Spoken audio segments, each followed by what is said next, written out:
Today I want to talk about Kotaku and their ongoing grudge they've got with Nintendo over Tears of the Kingdom.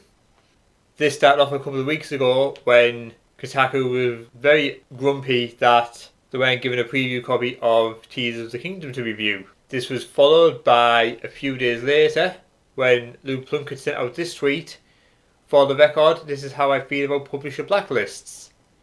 This is in very poor taste, comparing Nintendo to the Japanese in World War II. Kotaku then went on to release this article a week before the game came out, filled with leaks on the game, essentially spoiling it for anyone that read the article, and this was clearly not going to be winning any favours back from Nintendo, complaining about getting blacklisted and then retaliating by releasing leaks on the game. But now Luke Plunkett has come out and wrote this article. "It's good that there's a 6 out of 10 Zelda review score. Unanimous praise is boring and quite frankly unhealthy." Now this is from Kotaku, who I believe attacked anyone who dared to say anything negative about The Last of Us Part 2. That was a game where you had to like it or you were just a horrible bigot, phobeist, whatever they were saying at the time. So I find this hilarious that weeks after they weren't given a copy of Tears of the Kingdom because of being blacklisted for telling people how to emulate Metroid Dread the day after it was released, that's not something Nintendo is going to be okay with. It's a brand new game. Nintendo don't want people getting free copies of it. Hell, Nintendo doesn't want people emulating games that were made 30 years ago, which they have no intentions of reselling themselves, and it's the only way you can physically play these games. Nintendo is very protective of its property, so he's clearly still salty over this issue, that they have been blacklisted by Nintendo. Legend of Zelda Tears of the Kingdom reviews are in, and they're about what you'd expect. Wall-to-wall praise for a game that seems to take much of what made its predecessor great and just made it greater. Yet if you cast your eye down the list of review scores on Metacritic, there's a single outlier, a 6 out of 10.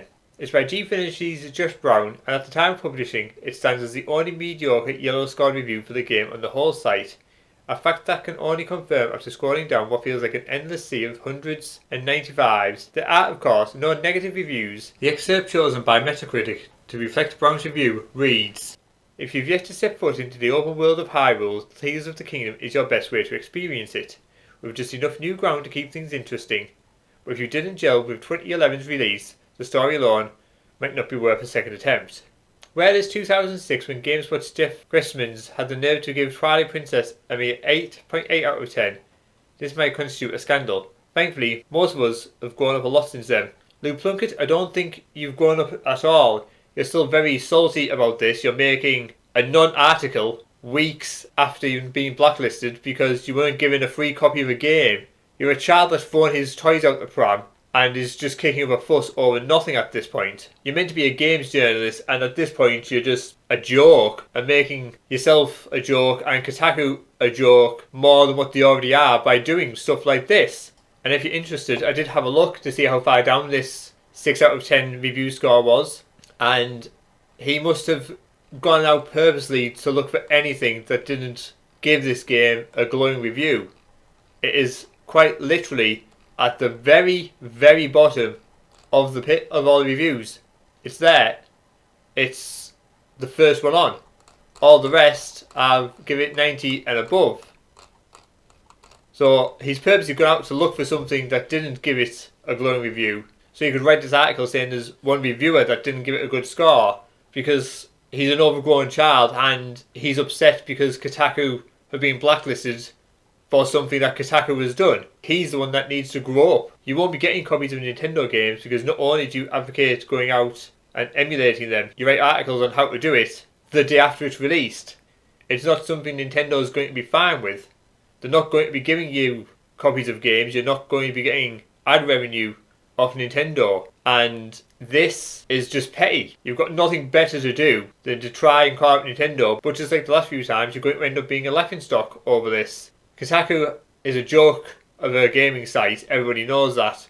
Its journalists are becoming more and more of a joke, writing pieces like this just because their ego has been bruised of oh, Nintendo doesn't like us anymore. Well, Luke, it's doing shit like this, which is why Nintendo doesn't like you. I mean, Tears of the Kingdom has been highly anticipated since it was first announced for release last year, and it's been put back twice.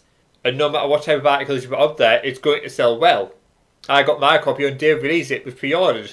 Lots of people have pre-ordered this game. It's going to be one of the best-selling games of the year, up there with Hogwarts Legacy. Another game which Kotaku failed to get cancelled. Another game which will be making the site look bad, and the owners of the site are going to have to be looking at it, wondering if it's going to be worth keeping around. And I think at some point soon they're going to come to the conclusion that it's not. But what do you guys think about Kotaku writing pieces like this? Do you think it is just for pettiness reasons?